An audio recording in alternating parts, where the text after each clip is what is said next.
Live in Canberra, where Coalition campaign spokesperson Simon Birmingham is holding a news conference. That won't be taxed. Well, Mr Shorten, that's not true. The truth is that the income that Australians get from their dividends or their shares in retirement will be taxed under your plans, will be taxed heavily under your plans, because people will be taxed above what their effective tax rate would be otherwise. What does all this mean? What it means is that in terms of people's dividends, where they've been fully franked by companies, tax has already been paid. And where tax has already been paid, people then only get it back under the dividend imputation scheme if they've actually earned that back as part of what their nominal tax would otherwise be.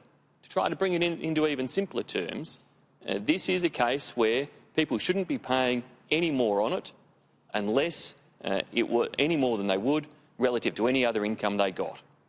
Mr Shorten's approach in terms of his claims around his retiree tax policy is either one where clearly he doesn't understand it, or he's just behaving like Pinocchio. Every day he goes out and says to retirees, it's a gift. Well, it's not a gift back to retirees. Those retirees, whether you're in the 1 million Australians who will be hit by these changes or the 50,000 pensioners who will be hit, those individuals are paying their taxes like any other Australian. And those individuals are in the circumstance where if Bill Shorten gets his way, they will effectively not be getting or be paying more tax on their incomes than would otherwise be the case. Now, the disappointing thing here is that, of course, Paul Keating went out there and argued very clearly early on for the fact that the Labor Party recognised in previous days that Australians should not be taxed twice when it came to their income and should not be taxed above what they'd otherwise be paying. Mr Shorten's proposals will tax people more than they would pay if they earned that income by any other means. That's the simple point here.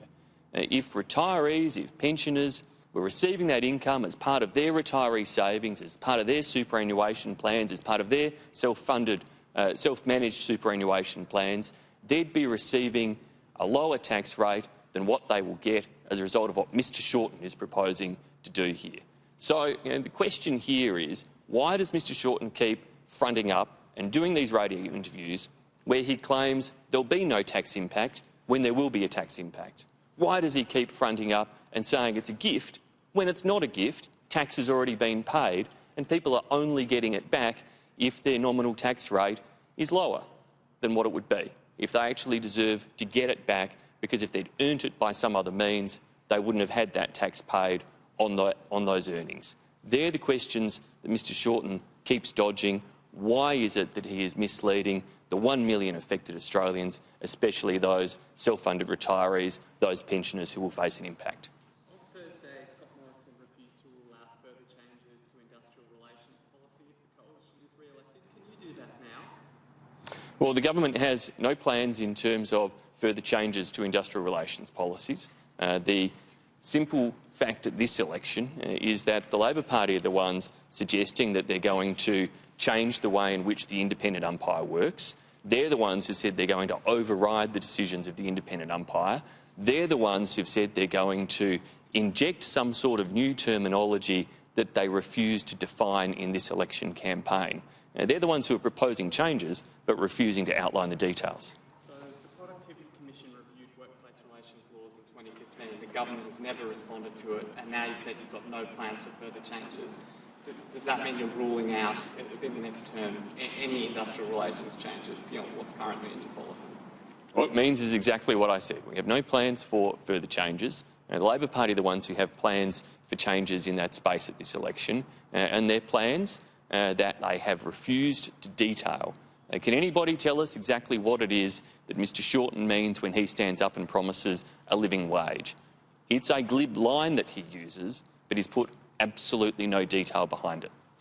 The Liberal candidate for Canberra, Mina Zaki, says she has a presidential order renouncing her Afghan citizenship, but that's not the document that she produced to the AEC as part of their Section 44 checklist. If she is eligible to stand for Parliament, why doesn't she just release that document? Well, look, I understand that all appropriate guarantees have been provided as part of the process of her endorsement. And I think all Australians would understand that the political situation in Afghanistan has been a complex one over many years now, but we are confident in relation to her candidacy that every step has been taken to ensure that she has successfully renounced any dual citizenship. Should we have a referendum to reform Section 44 so that it's easier for people from diverse backgrounds like Meenazaki to run for Parliament? We put in place reforms at this election that ensure, as part of the nomination process, just as we did in terms of as part of the parliamentary reporting process, that there's clear disclosure there. Like every other election campaign, there will no doubt be a review of this one undertaken by the Joint Standing Committee on Electoral Matters, and that'll be the right place to canvass any of those issues as to how the reforms we applied in relation to Section 44 prior to this election have applied during this election, and if any further reform of them is required ahead of the next election.